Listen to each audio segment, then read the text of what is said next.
Hi, everybody. I'm Tim DeMelli, play-by-play voice of the Charlotte Rush for Hockey TV. And we're at the Extreme Ice Center on this Wednesday, November the 14th. It's our midweek Charlotte Rush report.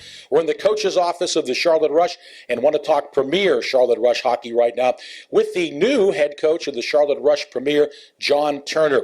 Lenny Childs resigning a couple of weeks ago, and want to wish Lenny well. He was a first-year coach for the Charlotte Rush. Want to wish Lenny well in his future endeavors. And John Turner, who was the head coach of the elite team, now elevated to the head coach of Premier. So, John, you got a lot of things going on now, a lot of extra responsibilities. But people should know that this is not unusual for the Rush. When Ryan Crothers departed in the middle of last year to take a job with the Chicago Steel of the United States Hockey League, Trevor Jewell was then the head coach of the elite and assistant coach, and he jumped in and took the role of both teams. So, John, you're in that same boat, but a lot of work. It's pretty busy around here, isn't it? Absolutely. Thank God I have John Keating as an assistant, and he's just a big help. He does everything we ever asked for. He's a great mentor for me. He's exceptional with the culture piece, which is the biggest thing here. So we couldn't ask for anything more. Yeah, John Keating's really a guy behind the scenes. You don't notice him. He's very humble, but does a lot of work and is a really great guy. And I know he'll get some more responsibilities as well. Well, John, Rush Premier went to Atlanta for a couple of games last weekend, got a split. Well, we got 3 points out of 4, so that was good. But let's talk about Saturday night's game. Wow, it was the tale of two periods, wasn't it? The Rush jumping off to a 3-0 lead, but then Atlanta coming back to tie it up in that third period before the Rush finally lost in a shootout. Just your overall impressions of the game must have been tough on you guys, you and John Keating, the topsy-turvy of the way it went there. Absolutely. Again, it's the same situation as the elite team, just struggling to put a full 60 together. At the end of the first period, the way things were going, you'd have thought we would have won that game 10-0. And we come out in the second period flat, not hunting pucks, not supporting pucks, not doing things the Rush way, not putting pucks on net, not getting our 20 shots a period, 60 shots a game. And when you don't do those things, and that's your bread and butter, you're not going to put yourself in a good situation, and you're slowly going to let go of control of the game. And that's what we did. John, I know you and John Keating preach that a lot, but how do you get the guys to buy in on that 60-minute game? It's just one shift at a time, and you have to control the things that you can control. There's a lot of things in hockey you can't. You can control your effort. You can control when you pass up shots or take shots.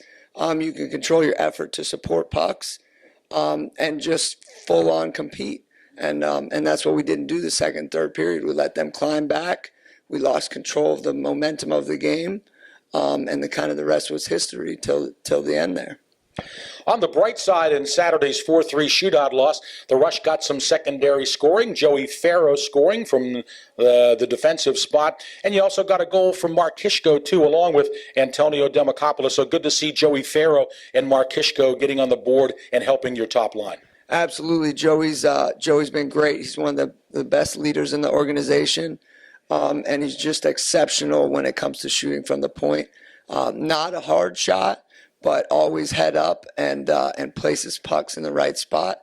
It seems like every shot he takes has eyes. It was a big bounce back for the Charlotte Rush, though, on Sunday, defeating the Atlanta Kings by a score of 6-3, a big four-goal third period. John, that must have been fun to really clean it up there in the third. And what a big day for Billy Barry. Had the hat trick and really helped leading the way there.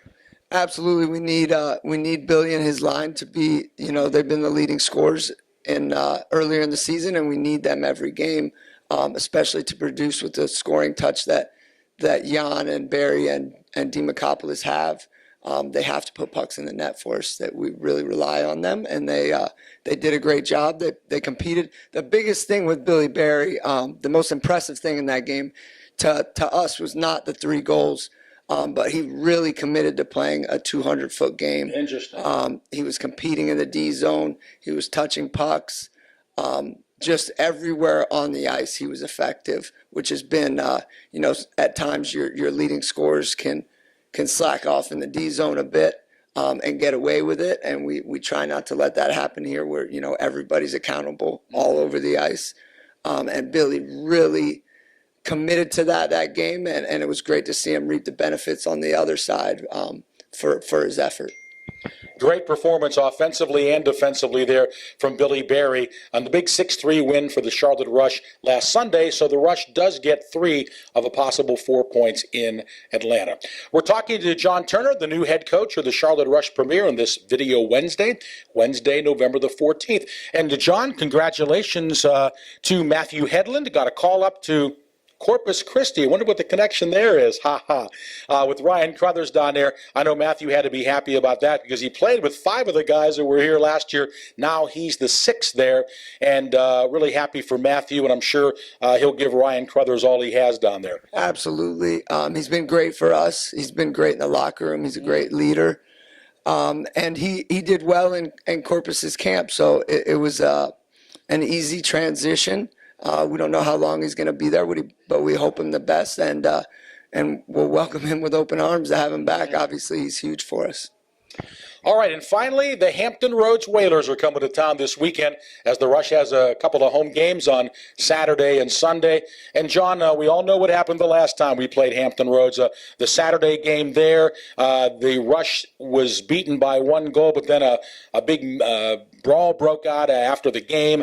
There were lots of suspensions handed down, and the league felt it was so severe they canceled the game the next day, which, again, I thought was very unusual. And I know we talked earlier about the fact that maybe the league would reconsider and let that game be played, but right now it's just a loss for both teams. But first question, John, as we get ready to host Hampton Roads this weekend, are there any lingering effects of the guys, at least on our team? Have they cooled down a little bit? What do you think's going in their minds as they think about what happened in that last game at Hampton Roads earlier in the season?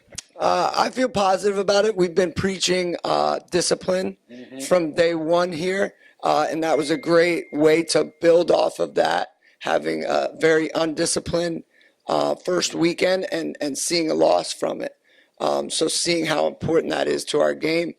And it just, in order for us to tilt the ice in their zone and pressure pucks all the time, we can't be on the penalty kill. So that kind of supports that idea. And we just have to come out and compete in a clean, hard way. Hampton has been undisciplined at times in the past. So have we. So I think it'll be a battle of that. And we're just looking forward to we've had a lot of changes around here. So it's like we need to focus more on ourselves anyway.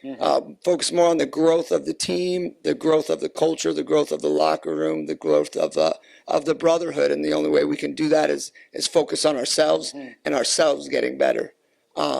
The only way we're going to win a championship here is if we continue to get better, not if we worry about someone else and getting back at them. Last question, John. From that opening weekend, in your eyes and John Keating's eyes, how much has the Rush Premier improved now since that opening weekend? I think we've gone up and down. I think we're getting on the right track now. I think the growth in the locker room really aids that. The growth in the culture really aids that, and hopefully we'll continue to see it spill out onto the ice with compete and with just playing a full 60 of a Rush style of game, which we struggled with in the past. Yeah. John, thanks so much for these informative answers and all of your expertise and letting us know what's going on in the Rush locker room, and looking forward to hopefully a couple of big wins over one of our big rivals, the Hampton Roads Whalers, at home this weekend. Thank you so much, Tim. All right, John Turner, new head coach of the Charlotte Rush Premier. And again, it is a big weekend. Come on out and support the Charlotte Rush. A big weekend against our big rival, the first place Hampton Roads Whalers. Need a couple of wins to put some pressure on them. And also, we're going to be saluting some veterans this weekend again. November 11th, Veterans Day here just last week.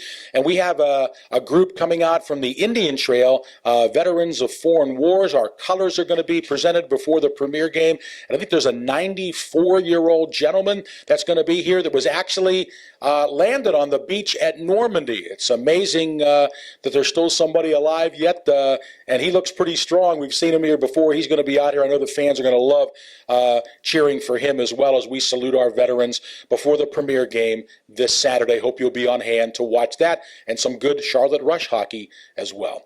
Don't forget about our social media platforms, Twitter, Facebook, Instagram, our Rush YouTube channel, and of course, our Charlotte Rush website.